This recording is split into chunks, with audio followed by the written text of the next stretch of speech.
Hello, I'm Dr. Manoj Bhatawdekar. I'm a psychiatrist. Hello, I'm Dr. Anjali Bhatawdekar. I'm a pediatrician. In these sessions on parenting, we have been talking about the emotional development of preschoolers and we have been talking about anger. In the last few sessions, we talked about parental anger. But we must remember that just as parents get angry with children, children also can get angry with parents. There are many instances when parents ask the child not to do a particular thing which the child likes, or deprive the child of things that he wants, or say no to him. In these situations, the child gets angry, and many times the child does not know what to do. Yes, so children do get angry with us. And when they get angry, they get into a similar physical state as us when we are angry. Anger is a bodily state. They're not aware of this bodily state and they at times shout, scream, throw things, hit parents, say all kinds of bad things to them. A common response on part of the parent is, how can you get so angry? What is there to get angry about? Somewhere the parent is implying directly or indirectly that the child has no right to get angry. What does this angry child need in a moment of anger? The child needs to calm down. That's the most crucial thing that should happen. So, how to calm an angry child? The best way to do this is to mirror the child's emotion using soothing words, matter of fact words. Look, my dear, you're angry. You're angry because you wanted something to happen that did not happen.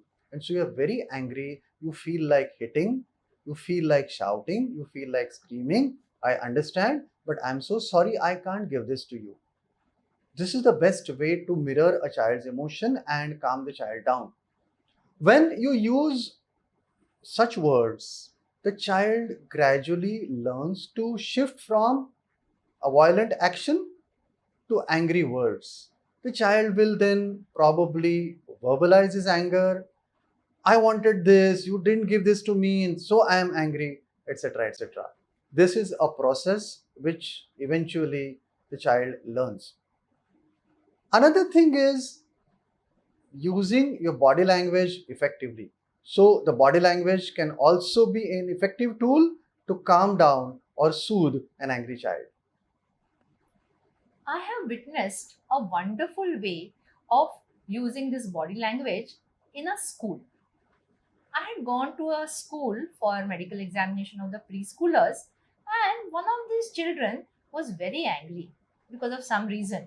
And he started hitting other children, he started kicking them. The class teacher saw this angry behavior and she came near the child.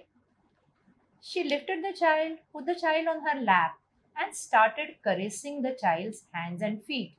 At the same time, saying calmly that your hands are for writing, they are for painting, they are for making things, they are not for hitting. Your feet are for running, for walking, for dancing, they are not for kicking. And the caressing of the hands and feet continued. Eventually, the child calmed down with these soothing words and soothing actions.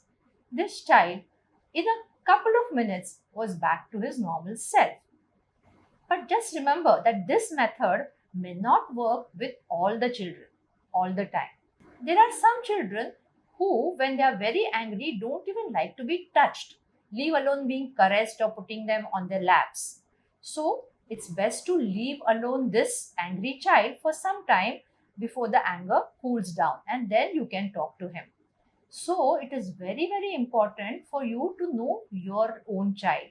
What is the behavior of your child when the child gets angry? What is the expected behavior of the mother or father which the child accepts during his angry outbursts? What is it that the child does not want the parents to do when he is angry?